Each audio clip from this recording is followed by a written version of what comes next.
Well, we're going to get back on the road. Rebel's Den Cycle Supply.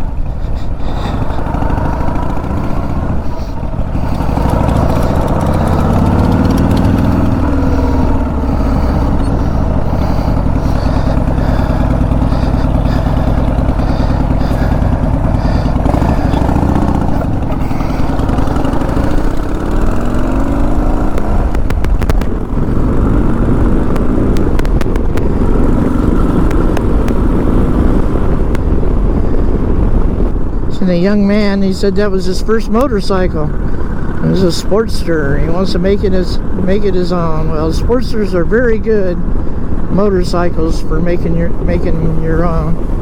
There's so many custom options that you can do. I mean, you can make it into a chopper, a bobber, cafe racer, tracker,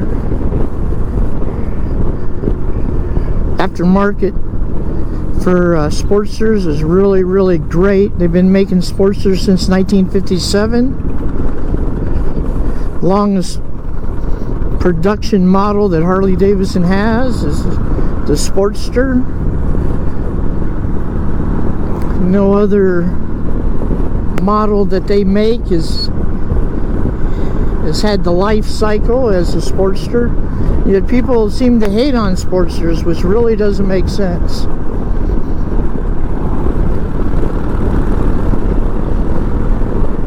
I don't know if I mentioned before, this is my 5th Sportster, being a 2002 XL 1200S Sportster Sport.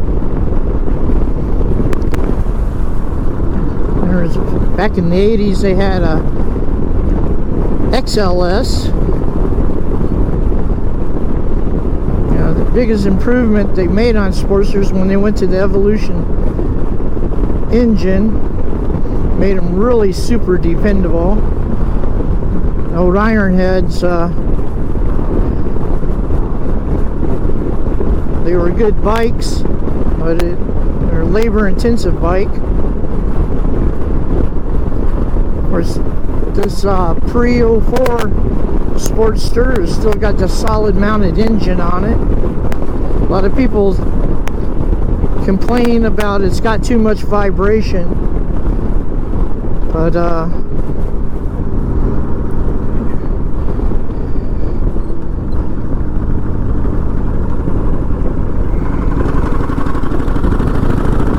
I really don't see it.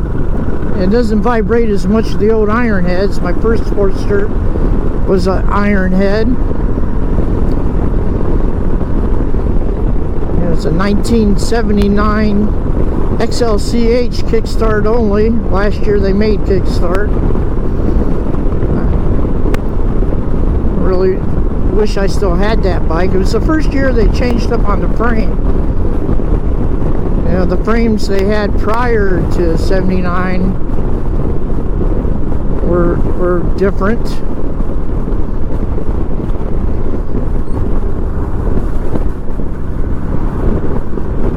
And the first time they changed up was in 79. They went with the same frame that was used on the Cafe Racer that came out a couple years earlier. And they only made them for like 3 years. The last year they didn't make that many of them, and I think, you know, the Cafe Racer was something very unique. It's highly collectible nowadays. They weren't that popular when they were first made. I think their popularity is even higher now. They had those Siamese pipes and which ran on both sides and out the back. They were trying to get that British look with the dual pipes on the back. And then in '79, the Sportsters of that year, we had the XLH, XLCH, and they had the Roadster. They all had that Siamese exhaust system, but in chrome instead of black as the Cafe Racer had. And they were kind of awkward. I remember I was trying to put drag pipes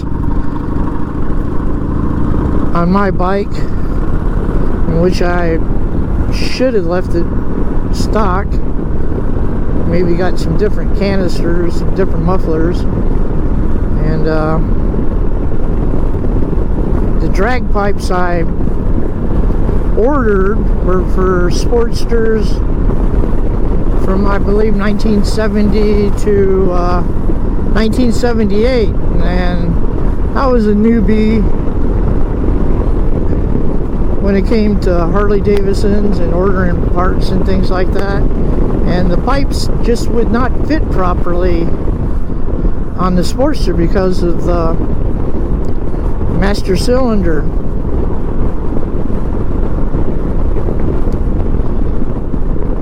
Where it was located.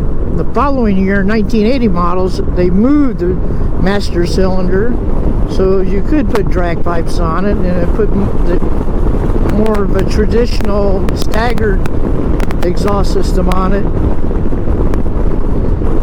But the '79 was sort of an albatross. It was an oddball, and later on they did come out with some drag pipes that had a little hump in that area where the master cylinder went. So when you see old 1979 Sportsters, most of them that you find for sale got those awkward looking drag pipes on it. Very few kept the stock exhaust, and people that own those bikes would be better off if they had the stock exhaust. The value of the bike would be a whole lot higher.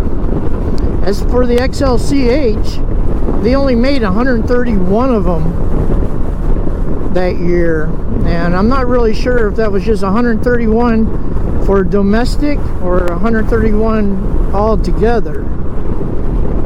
The book I have on Sportsters, gives the bike count up to a certain year. Then Harley-Davidson quit producing, publishing their numbers of each model and such. But Sportsters was the highest selling model for Harley-Davidson during the 70s. It just kept gaining and gaining and gaining. Even with all the troubles they had with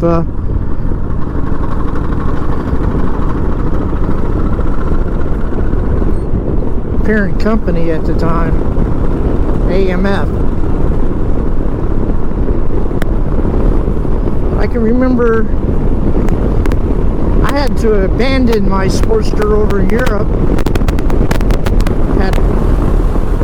Had some legal problems where I took it to a shop to have some work done on it, and I had to go home on emergency leave because of my grandmother dying. When I came back, the shop had started stripping parts off of the bike, and then tried to explain to me that he didn't understand where they went. So I had to take the bike from that shop and attempt to sue him for repair for the damage that he did to my bike when he was supposed to be repairing it. And he was supposed to be redoing the brakes for me, doing a brake job, and replacing the second gear, because I tore up the second gear by doing too many wheelies, by dropping the clutch while I was in second gear to bring the front end off the ground. Never was very good at doing wheelies. It was a little bit better when I rode a street and trail bike, and I wasn't that good doing it then either. But when it came to that Sportster, which is a bike that can do wheelies, It's got the power and the torque to do it. I was very ignorant in the way that I did it, and I actually messed up second gear. Anyways, I was home in the States for a month,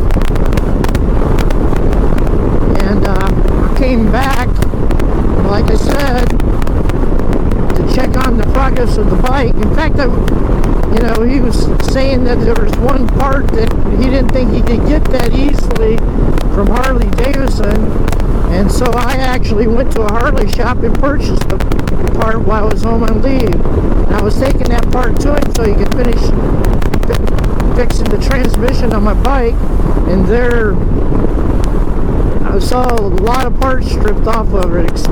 One of the parts was the alternator, and then he tried to tell me he didn't know what happened. Well, I got myself a lawyer, and started a civil suit against him. I had to take the motorcycle to another Harley shop. I took it to the one in Mannheim, Germany, which is the one I probably should have took my bike to for the original repair work. I would have, that shop was Aircraft Harley-Davidson, which was a very upright shop. It's where I actually picked up my Sportster when I ordered it through the PX, through the Harley-Davidson motor sales contractor that was working through the PX. And I took my bike, my 79 XLCH, and I took it to the Aircraft Harley-Davidson. I had to break it down, take the wheels off of it, and put it in the back of the little Fiat that I had, a little four-door Fiat, and had to take the back seat out, and I had the whole bike in the back seat. When I told him when the bike was in the back of my car, he thought I had one of those old single-cylinder Harleys that they sold, the Italian-made ones. Anyways, we got it out, and he said, "Well, we'll do an estimate for you, but you'll have to pay for the estimate if we do the work or not." So I had him do the estimate, and I took that estimate to my lawyer, and the lawyer got everything going, and then I had to go back to the States. And so I heard from the lawyer a couple times when I was back in the States, but all the communications was in Germany. I didn't understand what was going on, and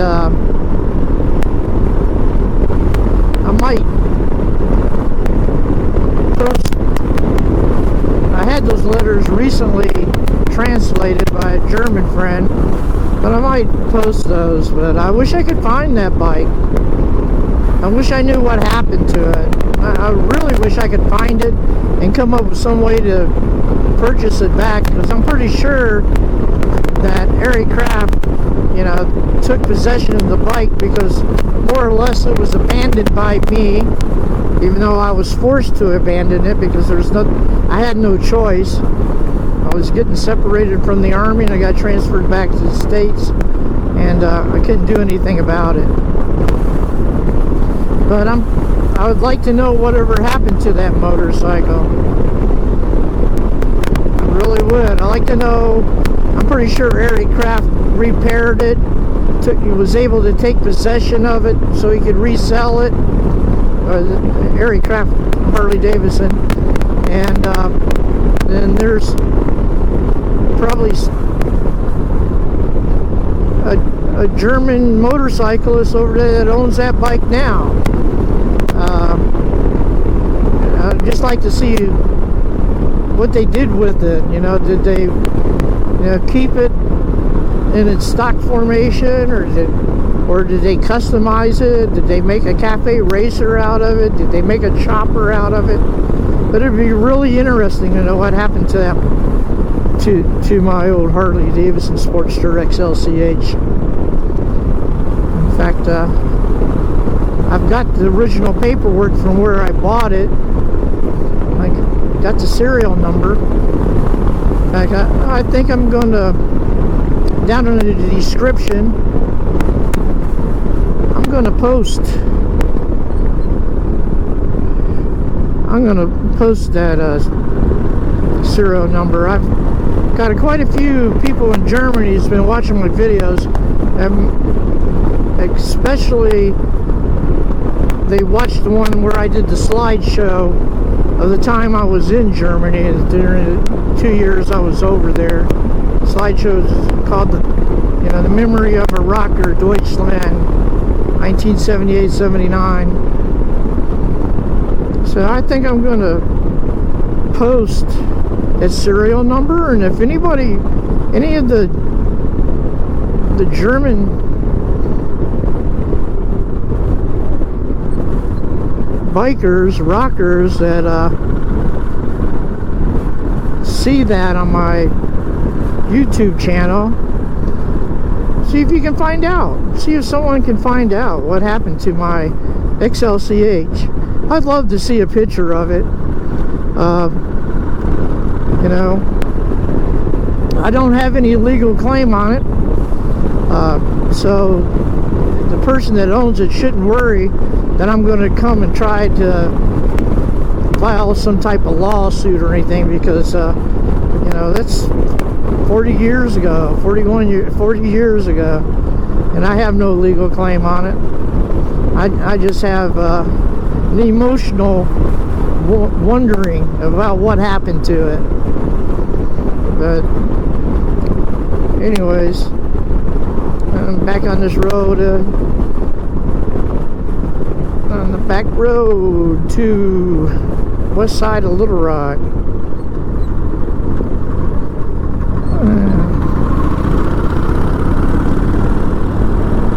Some people threw their trash out there. I don't know why people do that. There's no reason to be throwing your trash out.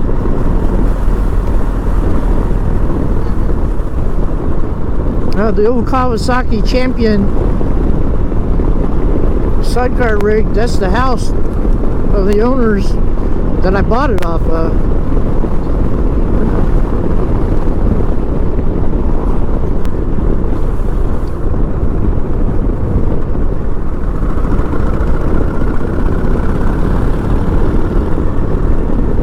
And like I said, this is a test. It is only a test to see how my helmet cam is working with the microphone setup, to try to determine, do I need to get a different helmet, or is this one going to be suitable for a while? I believe this will be suitable for a while, if for riding down back roads and such. Despite the wind, it is a very beautiful day for riding.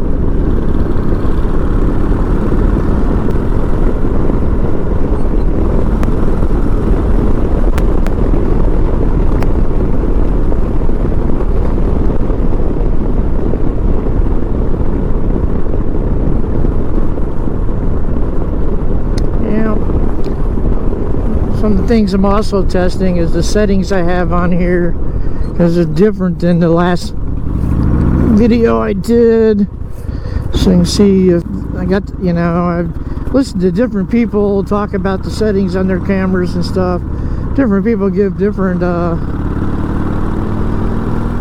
ideas, and of course, you know, one person I listened to, the settings that he did really won't work for me, because I don't have a high-end video editing software where I really can't tweak the color and sharpness and things like that when I'm editing the videos. It's a pretty basic program I have, in which I'm going to continue to use until I get more of a experience at editing, splitting, and adding music and things of that sort before I try to get too complicated and just in what I'm doing. It's a learning curve, and I'm not as quick of a learner as I was years ago. And And I always thought I was pretty much of a quick learner in new technology and such. I mean, come on. In the 70s, I worked on nuclear missiles. And that should scare everybody. And that should get everybody on their knees and praise God that they survived the 70s, because people like me and my friends used to work on nuclear missiles. Well, this has been my experiment. This is my test drive on my helmet cam, on the camera setup, the microphone setup, and it's been an enjoyable day being out here riding. I wish it wasn't so windy, but you can't sit around and wish your life away. You take what you get, and we got plenty of sunshine, and that's enough for me.